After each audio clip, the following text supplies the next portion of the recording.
রাজনৈতিক দলগুলা জিএসএ বিএনপিকে বিশ্বাস করে না, বিএনপি এনসিপিরে বিশ্বাস করে না, এনসিপি জামাতরে বিশ্বাস করে না, আমরা কেউ কাউকে বিশ্বাস করি না।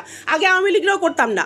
আমরা কেউ কাউকে বিশ্বাস করি না। আবার ঐক্য কমিশনকেও আমরা বিশ্বাস করি না, কারণ ঐক্য কমিশন আমরা যা বলে আসছি ঐক্য কমিশন দিচ্ছে আরেকটা রিপোর্ট, হ্যাঁ মিলে নাই। তো ঐক্য কমিশনেরও আমরা বিশ্বাস করি না, আমরা কাউরে বিশ্বাস করি না। আবার আপনারা বলতেছেন যে ওভারনাইট আমাদের সব ঐক্য হইতে হবে।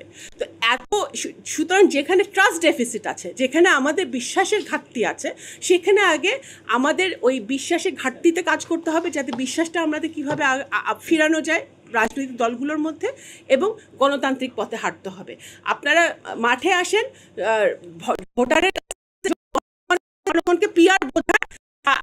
আমি আমার ভাইকে বলবো যে জনগণের কাছে পিয়ার বুঝাক, গণভোটটা বুঝাক, ইয়েস কোথায় বলবে, নো কোথায় বলবে, ওটা বুঝায় আপনারা নির্বাচনে আসেন, নির্বাচনে ভোটে নির্বাচিত হয়ে পার্লামেন্টে এসে সেই পার্লামেন্টে আপনারা একটা স্বচ্ছ জবাবদিহিমূলক পার্লামেন্টের মধ্য দিয়ে একটি নতুন বাংলাদেশ জনগণকে উপহার দেন। ঐক্য কমিশনের বৈঠক শেষ হওয়ার পরে, জাতীয় সনদ সই হওয়ার পরে, তারপরে গতকালকে বর্তমান আইন উপদেষ্টা বলেছেন যে 1 সপ্তাহ সময় দিয়েছেন রাজনৈতিক দলগুলোকে নিজেদের মধ্যে আলোচনা করে সমাধান করার, মানে তারা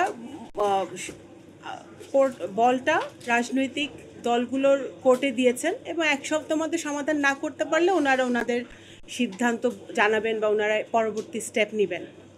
তো আমি কোনো রাজনৈতিক দল না, আমি একজন বাংলাদেশের নাগরিক, আমি ভোটার হিসেবে আমি গত 1.5 বছরে কি দেখলাম এই যে জুলাইয়ের একটা আমার ভাই ছোটো ভাই বক্তব্য রাখলো, আমাদের ছাত্র জনতার আন্দোলন হলো, গণ অভ্যুত্থান হলো, সকল রাজনৈতিক দল মাঠে নামলো, বহু ছেলে মেয়ে প্রাণ দিল, রক্ত দিল, বাবা মারা মাঠে নামলো, আমাদের মিডিয়ার ভাই বোনরা আহত হলো, অনেকে নিহত হলো, হাসিনা পালালো, ফ্যাসিবাদ পতন হলো, ডক্টর ইউনূসের নেতৃত্বে একটি ইন্টারিম সরকার আসলো। মানে আমি একজন ভোটার হিসেবে এটা দেখতেছি।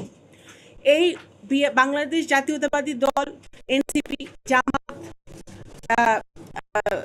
সাকিব ভাইদের দল সহ যত দল আছে বাংলাদেশের, সবাই ডক্টর ইউনূসের উপরে আস্থা রাখলেন, ওনার উপদেষ্টা মণ্ডলীর উপর আস্থা রাখলেন যে তারা বাংলাদেশের যে ক্রাইসিস মোমেন্টে ডক্টর ইউনূস দায়িত্ব নিয়েছেন সেই দায়িত্বটা উনি পালন করবেন, করে একটি গণতান্ত্রিক রাস্তায় পথে বাংলাদেশ হাঁটবে। আচ্ছা, 10 মাস না 11 মাস চললো না ঐক্য কমিশনের বৈঠক? 9 মাস। 9 মাসে ঐক্য কমিশনের বৈঠক হলো। বৈঠক করে আলী রিয়াদ সাহেব যার নেতৃত্বে হয়েছিল উনি আবার বাংলাদেশ ত্যাগ করে চলে গেছে। এখন গতকালকে আসিফ নজরুল সাহেব বলতেছে ভাই ঐক্য তো হয় নাই, আপনারা আবার 1 সপ্তাহ টাইম দিলাম ঠিক করেন নাকি কথা। আমি ধরেন ভোটার, আমি হলো গ্রামে থাকি, আমি কিছু বুঝি না। তো 9 মাসে কি হইল? এই যে জিএসএ, বিএনপি, এনসিপি, জামাত সহ সকল রাজনৈতিক দলকে চা বিস্কুট যে খাইলো সকাল থেকে বিকাল পর্যন্ত আলী রিয়াদ সাহেবদের সাথে, এটার আলটিমেট গোলটা কি, আলটিমেট রেজাল্টটা কি?